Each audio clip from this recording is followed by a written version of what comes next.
mejor. We must not allow our creative protest to degenerate into physical violence. De lo que estoy más orgulloso de esos 6 años es del año de 1978. La historia es nuestra y la There's many ways of promoting peace. Do everything for peace. Kiss for peace or smile for peace. So geht's zu Bruch und nichts anderes. Unir nuestras luchas no para cambiar un gobierno, sino para derrocarlo. La policía está utilizando gases lacrimógenos contra el grupo de manifestantes. Today, our fellow citizens, our way of life, our very freedom came under attack in a series of deliberate and deadly terrorist acts. La policía ha vuelto a mostrar su peor cara. ¡Tenemos memoria! Nosotros actuamos por indicación siempre política.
Nos da mucho gusto estar con ustedes en este programa de Diálogos con la Realidad.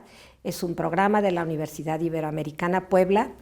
Y en esta ocasión tenemos el gusto de tener con nosotros a la doctora Christine Castellan del Centro Nacional de la Investigación Científica de París, que trabaja el tema de la reconfiguración de la masculinidad, la feminidad, la paternidad.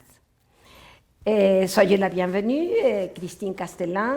C'est un plaisir de pouvoir dialoguer avec vous. Merci beaucoup, moi aussi. Je suis ravie de pouvoir échanger et pouvoir parler de ces choses qui sont complexes mais fondamentales. Bon, je voudrais commencer pour vous demander de nous partager vos recherches, vos réflexions liées à la transformation des modèles culturels sur le féminin, le masculin, la paternité, et qui a des conséquences dans le changement des identités. C'est le sujet que vous avez travaillé d'une manière extraordinaire et je crois que nous aimerons, je ne crois pas, je suis sûre, que nous aimerons écouter vos réflexions. Merci. Donc j'ai commencé à m'intéresser à cette question du masculin, du féminin, après avoir travaillé sur le mouvement des femmes dans une recherche avec Alain Touraine. Et à ce moment-là, je suis tombée sur la question de la paternité, du mouvement des hommes à la suite du changement des femmes. Et notamment des hommes qui n'avaient pas la garde de leurs enfants, alors qu'ils souhaitaient vraiment s'occuper de l'éducation de leurs enfants. Et à ce moment-là, j'ai découvert tout un mouvement qui existait du côté du masculin, et j'ai pensé que c'était fondamental pour le féminin et le masculin de comprendre les changements qui existaient à la suite de la dialectique des rapports hommes-femmes, et que c'était très important de comprendre ce qui se transformait à la suite du mouvement des femmes et l'impact sur les hommes et le changement des hommes et l'impact de ce changement des hommes sur les femmes. Et ce qui me semble très intéressant, c'est que vous prenez comme point de départ pour comprendre la mobilité des identités et la transformation du masculin. Et c'est vrai, vous dites, la transformation du masculin, c'est le résultat des efforts d'émancipation des femmes, mais en même temps, cette transformation est en train de transformer les femmes. Est-ce que vous seriez d'accord pour dire que étudier la transformation du masculin, c'est, disons, l'approche épistémologique et le point de départ pour comprendre un ensemble de changements dans les relations sociales humaines? Bien sûr. Et donc, ce qui m'a beaucoup intéressée dans la question des changements du masculin, c'est aussi le fait qu'il y avait des difficultés à accepter l'idée que c'était important de voir comment le changement des femmes entraînait le changement des hommes. Pourquoi ? Parce que les féministes pensaient que l'homme était de toute façon l'ennemi fondamental. Et au début, moi, quand j'ai commencé à travailler là-dessus, dans les années 1988, on me renvoyait l'image que c'était être traître à la cause des femmes que de s'occuper du changement des hommes. Alors que pour moi, c'était le contraire. C'était vraiment accompagner le moins mal possible, le mieux possible le changement des femmes, que de comprendre ce qui pouvait changer chez les hommes, ou au contraire, ce qui ne changeait pas. Et pourquoi ça ne changeait pas. Et justement, aller voir du côté du changement des hommes, c'était aussi essayer de comprendre le changement global de la société. Et ça a été vraiment très important parce que j'ai vu à quel point il y avait des ruptures historiques qui étaient en train d'accompagner notre 21e siècle, et notamment les ruptures concernant la paternité, puisque à l'échelle de l'histoire avec un grand H, eh bien, on peut bien identifier dans la plupart des pays à l'échelle mondiale qu'il y a une transformation du pouvoir paternel qui existe, et il y a une sorte de rejet, de transformation aussi du patriarcat, et notamment qui engendre des transformations de la culture du féminin, qui engendre des transformations de la société. Et il fallait absolument les saisir, ces changements, pour comprendre où nous en sommes aujourd'hui. Et notamment avec cette idée qu'on peut parler de métamorphose. Je sais que la catégorie de métamorphose a été un peu mise en question, et j'aimerais après que vous nous disiez pourquoi vous utilisez la catégorie de métamorphose. Mais avant ça, il me paraît très intéressant que vous parliez un peu de cette transition, ce passage de la paternité institutionnelle à la paternité relationnelle. Oui, ce passage de la paternité institutionnelle à la paternité relationnelle à l'échelle de l'histoire est fondamental. Ça veut dire que, autrefois, la paternité était sacrée, référée à la religion. C'était un pouvoir symbolique qui donnait au père le droit de vie et de mort sur ses enfants, et qui permettait au père de faire la justice à l'intérieur de la famille et de représenter sur terre le droit divin à l'intérieur de la famille. Et ça, c'était quelque chose qui du coup, rendait la loi du père, le pouvoir du père, l'autorité paternelle, qui lui donnait une puissance infinie. Et donc, tous les pouvoirs. Et avec les changements, et notamment, si je pense à la France, le passage de la royauté à la démocratie par le biais notamment de la Révolution française, eh bien, là, les pouvoirs du père ont commencé à être limités, et notamment en matière d'héritage et en matière d'autorité sur les enfants majeurs. Et à ce moment-là, les choses ont commencé à se transformer, et le père a gardé des pouvoirs parce qu'il avait un rôle économique fondamental. C'était le chef de famille qui apportait le salaire à la maison. Et donc, il continuait à garder la loi pour lui.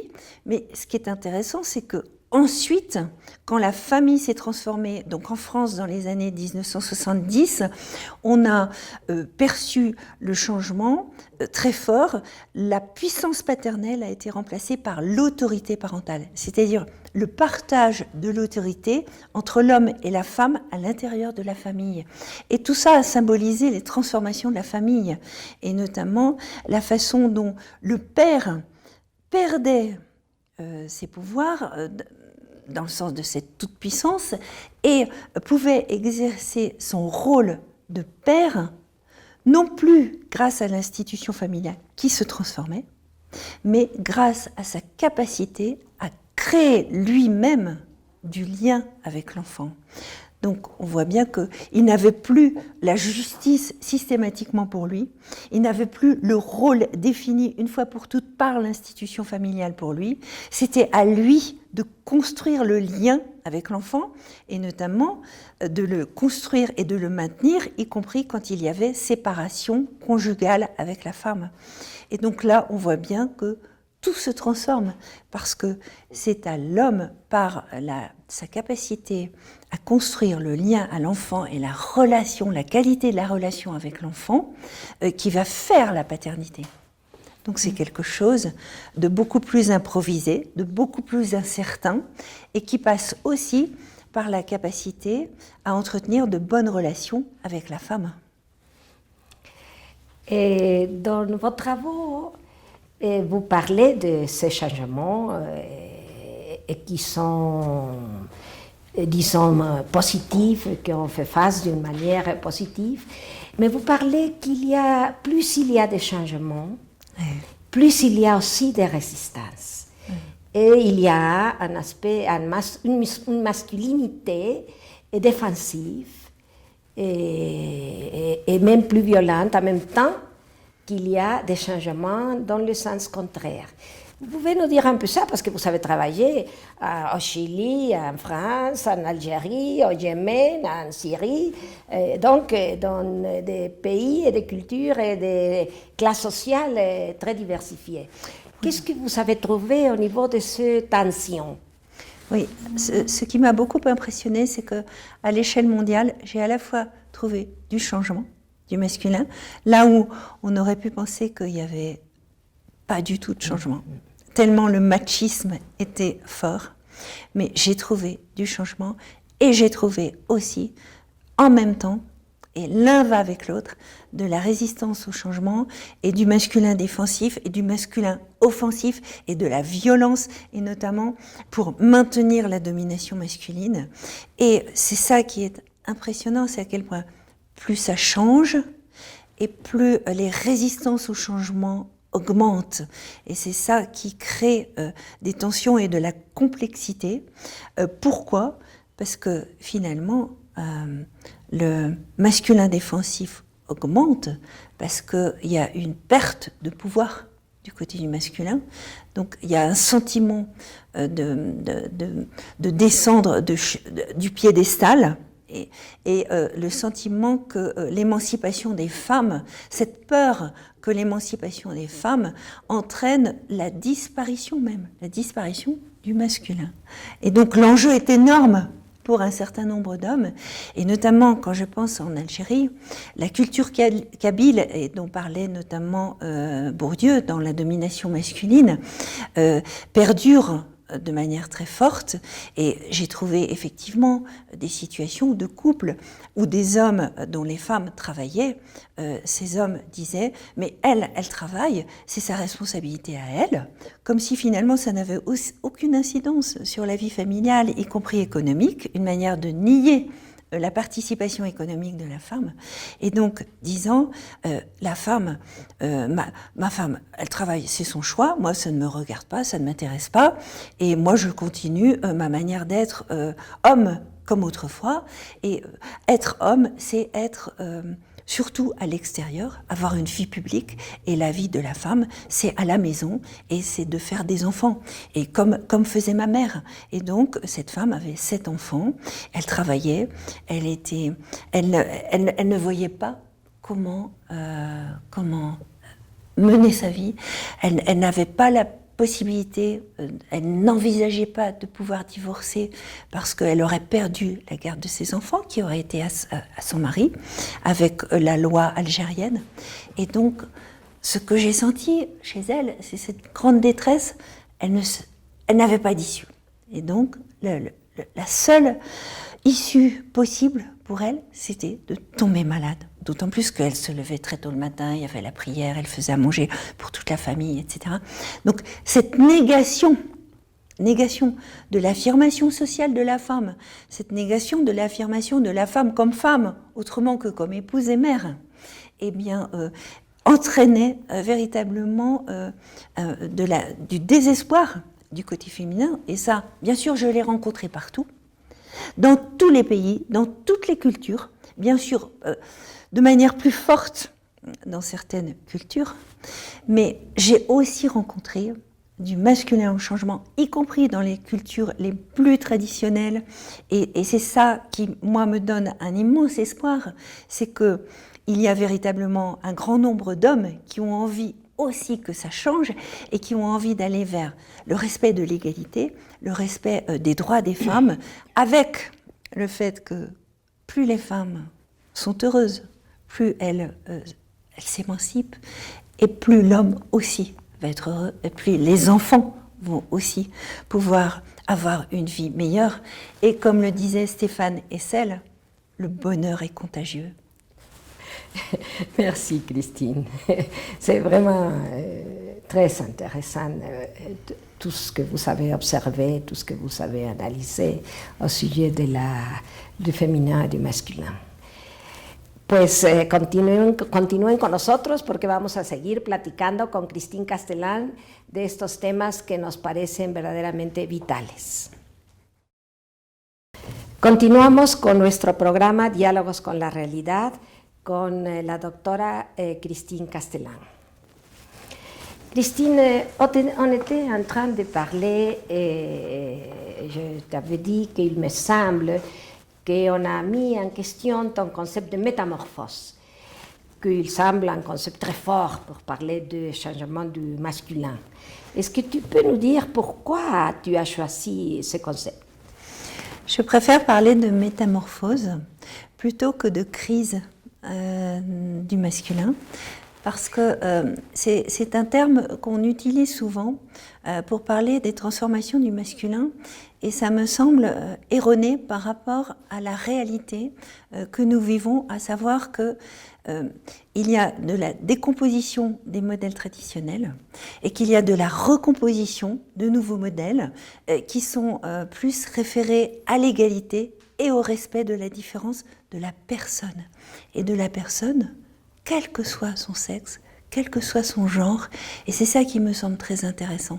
C'est cette idée que nous allons vraiment vers des changements grâce à quelque chose qui me paraît très fort pour expliquer les transformations de l'histoire et le devenir de la société grâce à la mobilité des identités.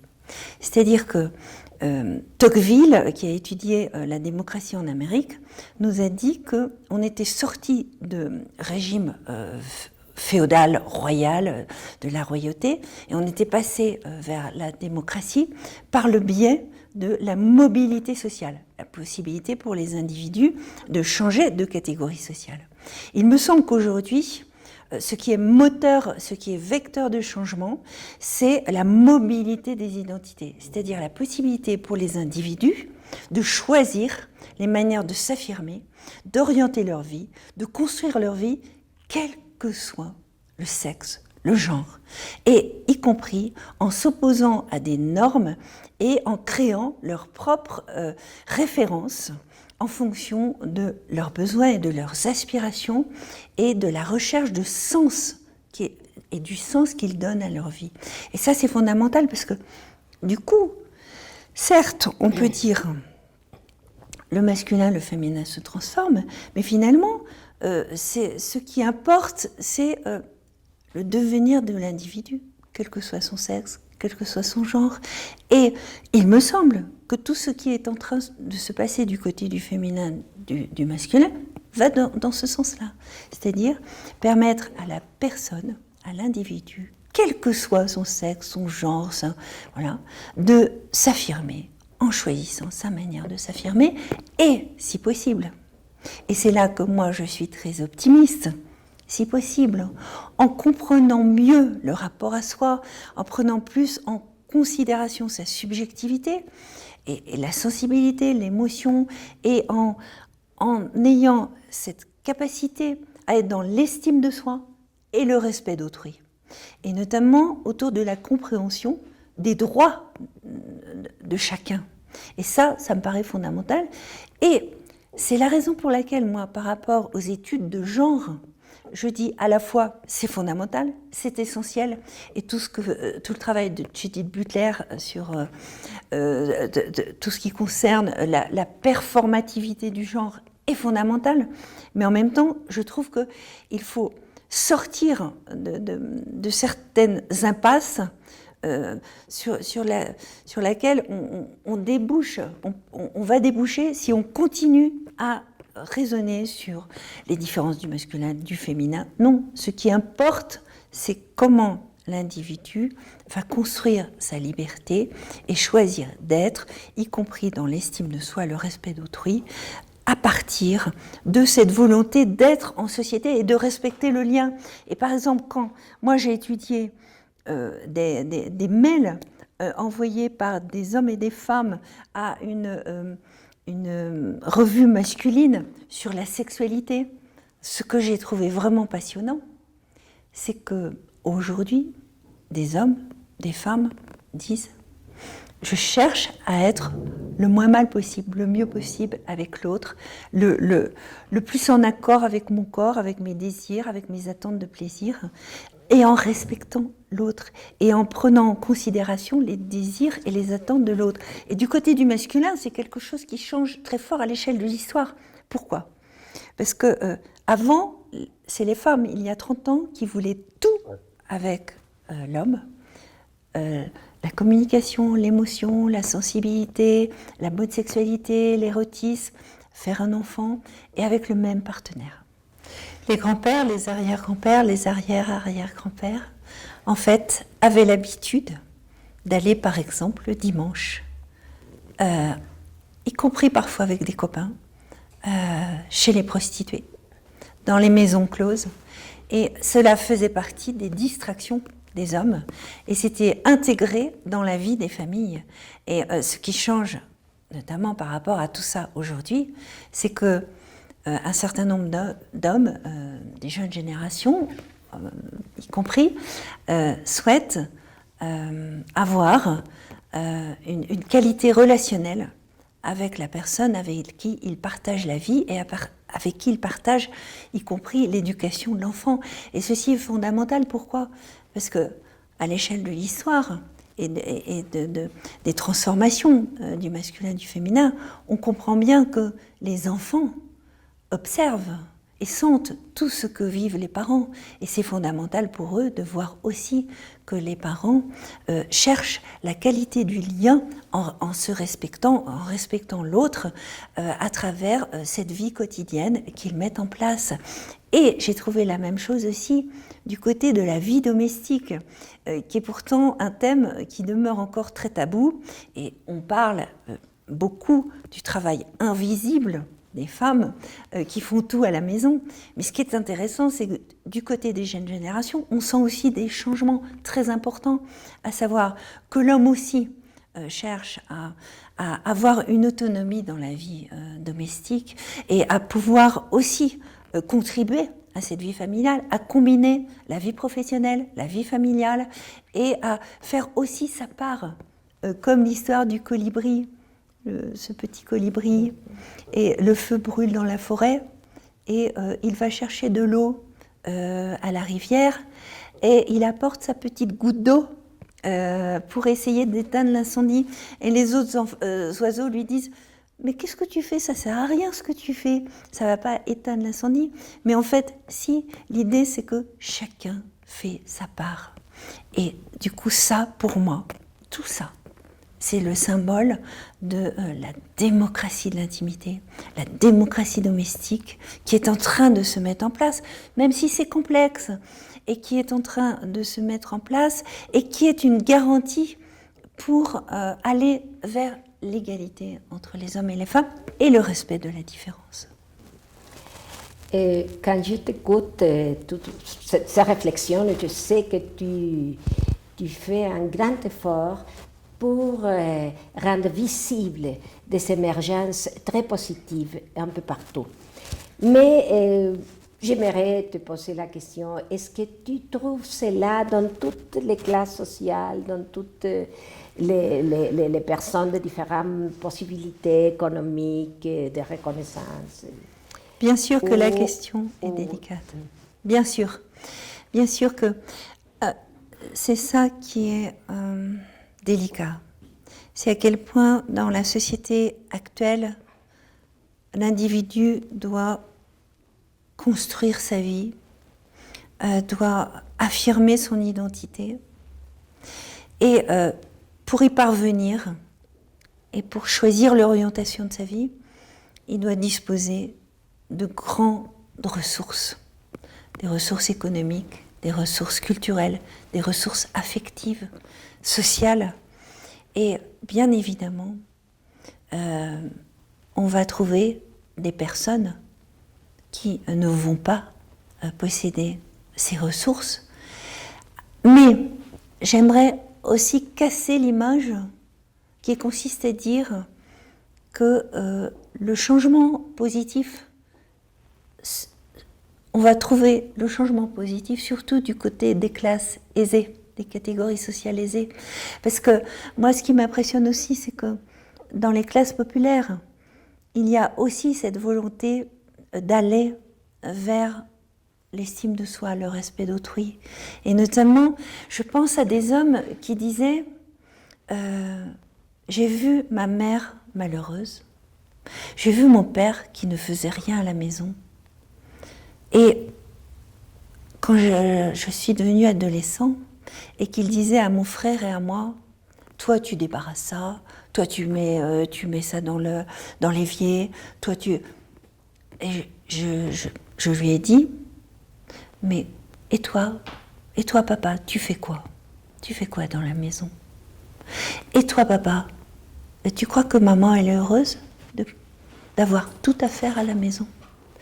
Et ces hommes-là, une fois qu'ils sont devenus pères, ont tenu justement, et une fois qu'ils ont construit leur vie de famille, leur vie sexuelle, amoureuse avec une femme, ils ont tenu à créer une ambiance et à créer du bonheur avec le fait qu'ils allaient voir leur femme heureuse parce qu'eux aussi contribuaient à la vie familiale, la vie domestique, et à créer du bonheur à partir de cette référence à l'égalité et à partir de cette idée que, ben oui, l'homme, lui aussi, il sait laver une assiette, lui aussi, il sait recouvrir une couette, puisque maintenant il n'y a plus tellement à faire le lit avec les draps et tout le bazar, et qu'il sait aussi acheter du lait, il sait aussi ce qu'il manque dans le frigo, il sait aussi faire la lessive quand sa femme est à l'étranger parce qu'elle travaille et qu'elle a un boulot qui la conduit à se déplacer.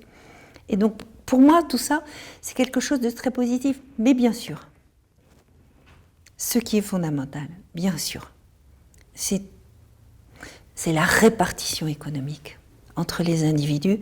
Et bien sûr, c'est un enjeu fondamental aujourd'hui de contribuer à aller vers une société qui permette une meilleure répartition économique. Parce que bien sûr, quand il y a des problèmes économiques énormes, bien sûr que tout va s'en ressentir, et y compris bien sûr le devenir des enfants. Et j'aimerais aller vers un autre sujet que j'ai lu dans des travaux, c'est le concept de virilité. Qu'est-ce qui se passe quand il y a ce changement de rôle qui s'efface d'une certaine manière, des différences au niveau des activités économiques et politiques, avec la virilité? Qu'est-ce que c'est la virilité? Qu'est-ce que ça a été? Comment est-ce que ça évolue? Qu'est-ce que les gens pensent sur la virilité? Oui, la virilité, c'est un mot à la fois magique et à la fois comme si c'était un peu un contenu vide, parce que ça renvoie à la notion d'homme, à la notion de masculin, qui renvoie aussi à la notion, mais ça dépend des langages, ça dépend des langues, et donc là c'est difficile d'aller vers l'épistémologie, vers l'étymologie, vers tout ça. Par contre, c'est vrai que ce qui est impressionnant, c'est que des hommes disent qu'ils ne savent pas comment être avec les femmes aujourd'hui, et des hommes disent qu'ils cherchent les moyens de montrer qu'ils sont hommes, mais le moyen de montrer qu'on est un homme aujourd'hui, c'est par son apparence, et c'est par le travail du corps et la présentation de soi par le biais de notamment la musculation, la musculature, les muscles, et cette idée à la grecque, de l'homme grec, du triangle inversé, et qui garantit systématiquement, automatiquement, immédiatement, par rapport aux autres, que l'homme est fort parce qu'il a un corps musclé. Et donc ça, c'est vrai que là où c'est très intéressant, c'est que la manière d'affirmer sa virilité renvoie à des codes traditionnels, du masculin traditionnel, c'est-à-dire l'homme qui éprouvait sa supériorité par sa force physique. Mais là où c'est très intéressant, c'est que c'est vrai que sa force physique lui a donné aussi du pouvoir, bien évidemment, dans une société où il fallait dominer la nature.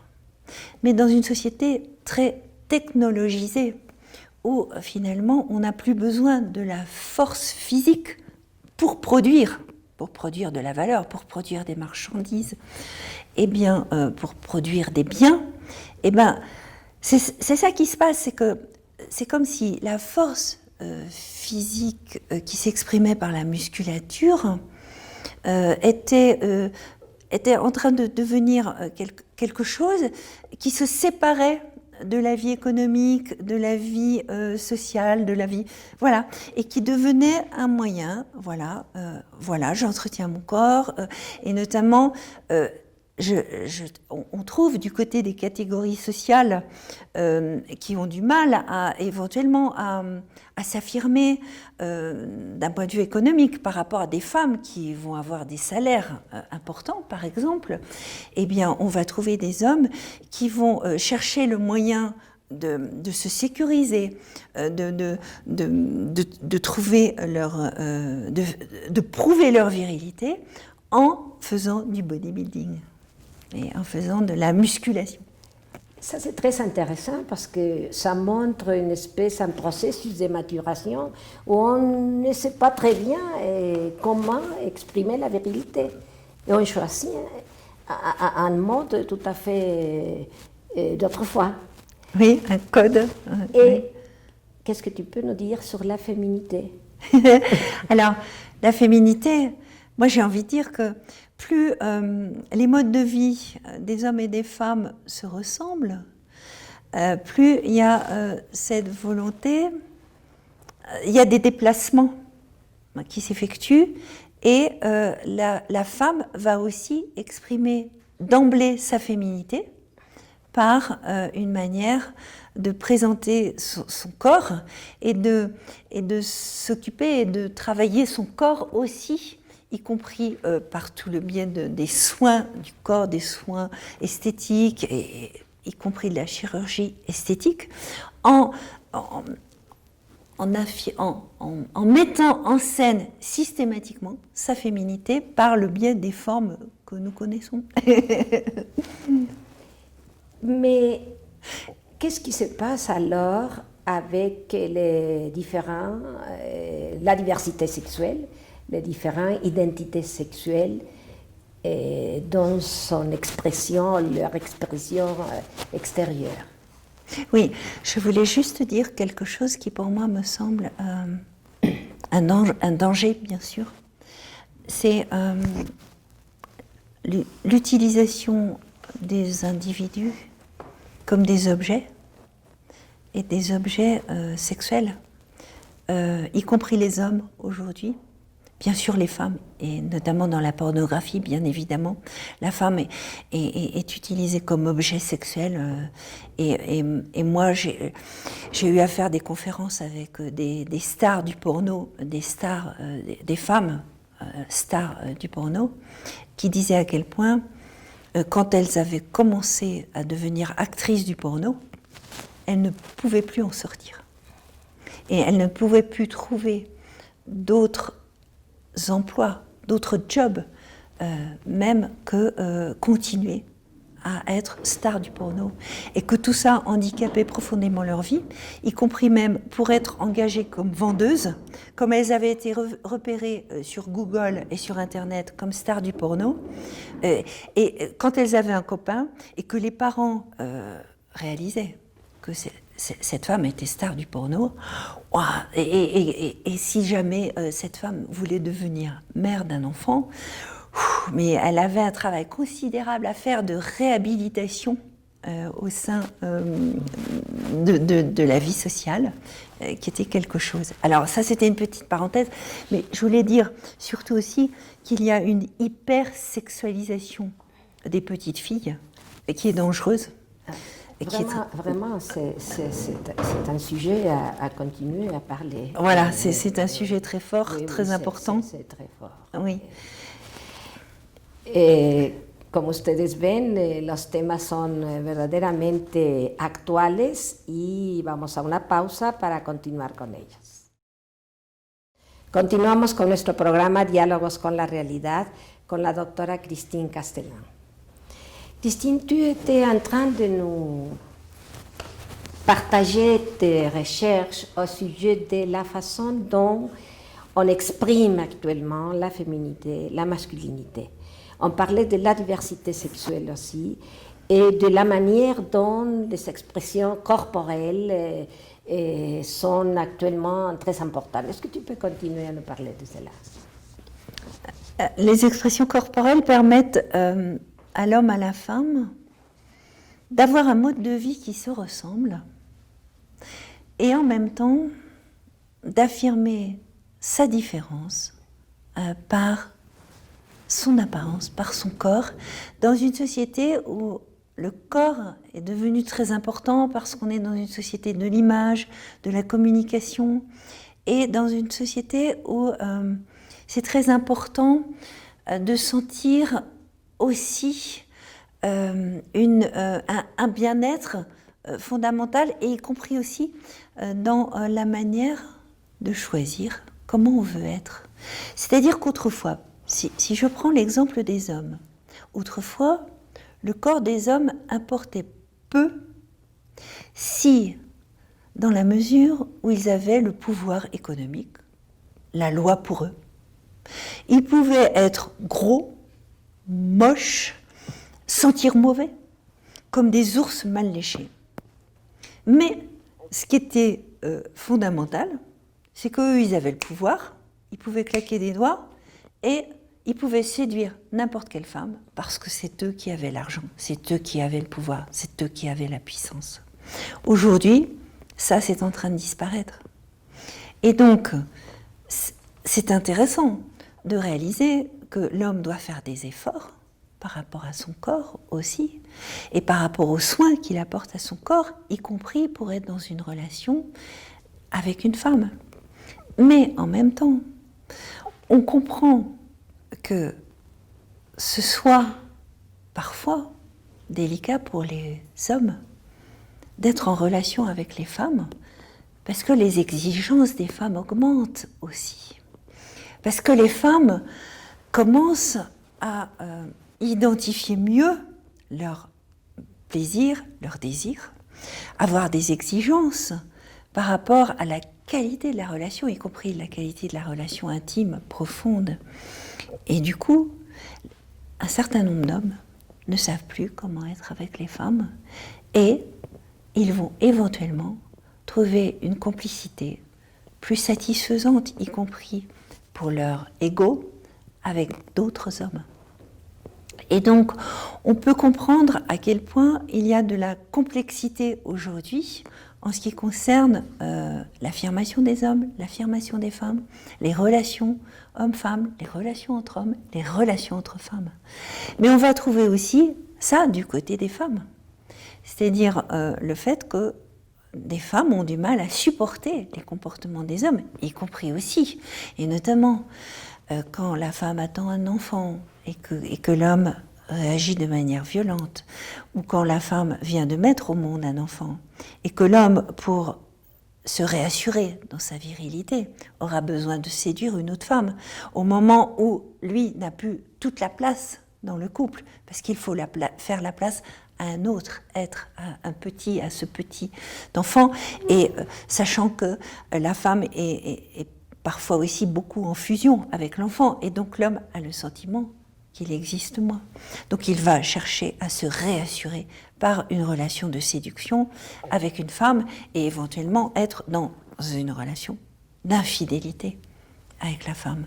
Et à ce moment-là, on sent bien que là, tout devient très complexe et que c'est la porte ouverte à la violence, au désaccord au sein du couple, et on sent bien qu'on est véritablement dans de la complexité, et c'est la raison pour laquelle moi je trouve que c'est très très important d'accompagner les jeunes générations dans tous ces passages qui vont accompagner la vie des jeunes générations. Oui. Tu insistes beaucoup sur cet accompagnement du passage du couple à la paternité. Mais quand tu nous parles de cette complexité, de la diversité sexuelle, de la diversité relationnelle, ce qui m'inquiète, c'est que dans toutes les sociétés et dans nos sociétés, nous sommes en train de nous tuer à cause des changements de la sexualité. Enfin j'exagère, mais la lutte entre ceux qui sont pour le mariage des homosexuels, par exemple, pour l'adoption des enfants, et ceux qui refusent absolument ça, c'est une lutte que divisent actuellement les sociétés. Qu'est-ce que tu en penses de cela? Qu'est-ce que sont les tendances que tu vois? Je pense qu'il y a une grande peur par rapport au changement et aux métamorphoses de la société. Carrément, là, il s'agit des métamorphoses de la société, et notamment le fait qu'on est en train d'aller vers une autre société où la filiation de sang et la filiation sociale sont en train de se séparer. Et un certain nombre de choses sont en train de se séparer. La conjugalité, la parentalité, la sexualité, conjugalité, sexualité, parentalité, filiation de sang, filiation sociale, tout ça est en train de se séparer. Et tout ça fait peur à un grand nombre de personnes. Pourquoi ? Parce qu'il y a une perte de privilèges. Il y a une perte de tradition. Il y a une perte de... Il y a la peur du changement, et il y a la difficulté à lâcher les anciens modèles, dans le sens où les modèles d'autrefois ont fait leurs preuves, et ça permet à chacun de se réassurer et de savoir comment être et comment s'affirmer à travers des rôles qui sont définis.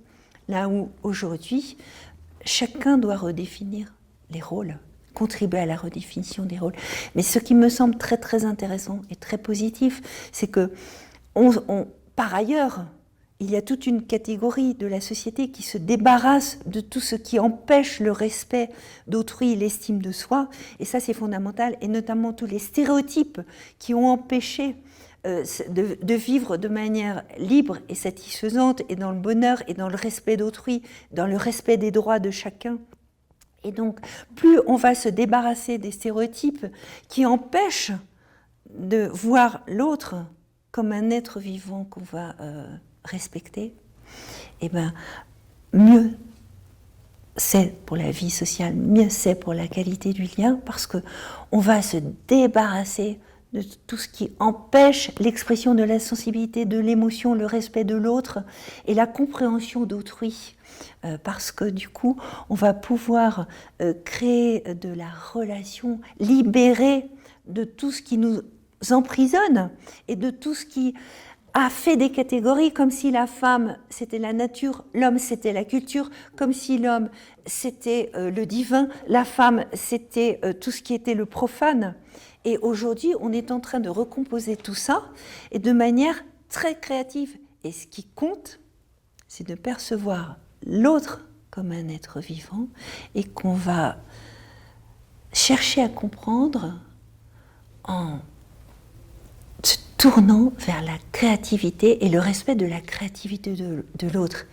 Et donc être dans des liens qui vont permettre une créativité mutuelle. Mais tu sais, c'est un bouleversement extrême, je dirais, de nos émotions, de nos idées, de nos pratiques. Enfin, c'est vraiment un changement tellement compliqué que parfois on se demande si c'est possible. Et bon, tu nous as montré que c'est possible, que tu as trouvé des émergences très positives.